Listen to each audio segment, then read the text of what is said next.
Imagine, listen, where you place your attention is where you place your energy. We were just talking about this at the week-long event in Vancouver just the other day.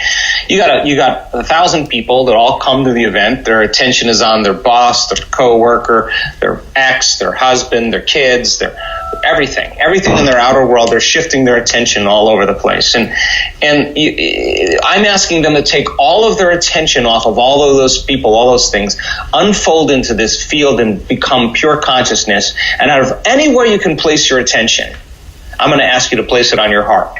Now, where you place your attention is where you place your energy. So in a sense, just like a flower that needs the life force to bloom, if you keep feeding your heart, your attention, and your energy, and you learn how to regulate and you learn how to trade fear for joy, and you start practicing this, in time, you'll be able to develop the skill to allow your heart to open more. So most people, though, they try it for a second or two and they say, well, it didn't really work. I'm having problems opening my heart. But if I keep pushing the person and we keep giving them more reasons to feel joy and love and freedom, and we start seeing a community starting to do it, like 1,000 people, okay? You have maybe 10% the first day that are starting to open their hearts. The moment they start to open their hearts, they're producing that coherent field around their body, and you're sitting next to a person and your field begins to mingle with their field, and all of a sudden those two fields come together and you build a bigger field. The higher the amplitude, the higher the energy.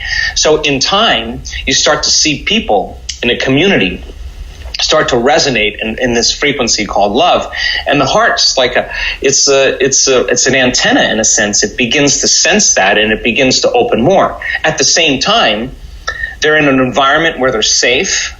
They're in an environment where there's no threats, there's no danger. They're retreating from their lives. They're disconnecting from the people and things and places, learning information and learning how to practice how to use that information.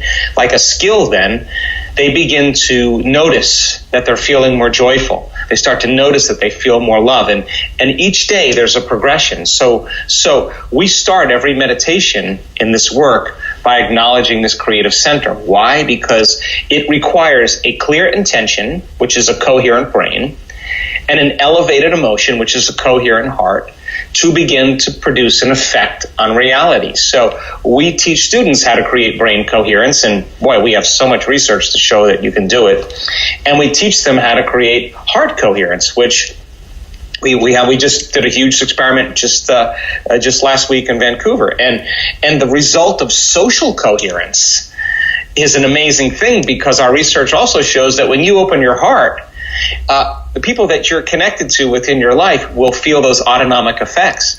We can take 750 people, set them in a room, and have the people in the front wearing heart rate monitors, and everybody moves into an elevated state and sends the thought on the frequency of love, that the people wearing the heart rate monitors, that their bodies be healed, that their lives be enriched, that their dreams come true, that the mystical find them.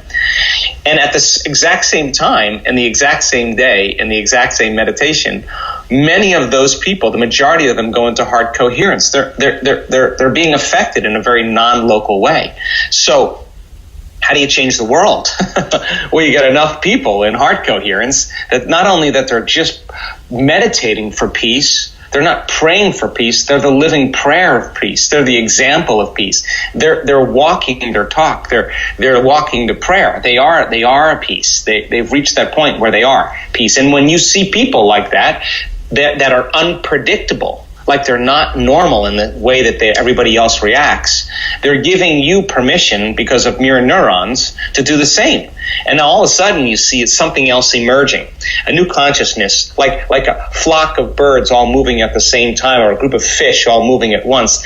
That living organism gives the appearance of one big organism to predators. And now you have this indivisible kind of group consciousness. That's where we're going in this. We want to, in the living organism called the human being, we heal one another. That's what we do. We take care of one another. We exchange information. We teach one another. We shine for one another, not because we want to be better, to show people that they can shine too. That's what the living organism does. So in this age right now, the age of this living organism, selfish individuality will not sustain the living organism. this kind of collective consciousness, this group consciousness, this selflessness is what begins to feed the living organism. And now, just like the school of fish, you have this one mind, one heart, where everybody's at a whole new level of consciousness. And if you do that really well, it's going to begin to produce measurable changes in the world. And hopefully that's where we're going.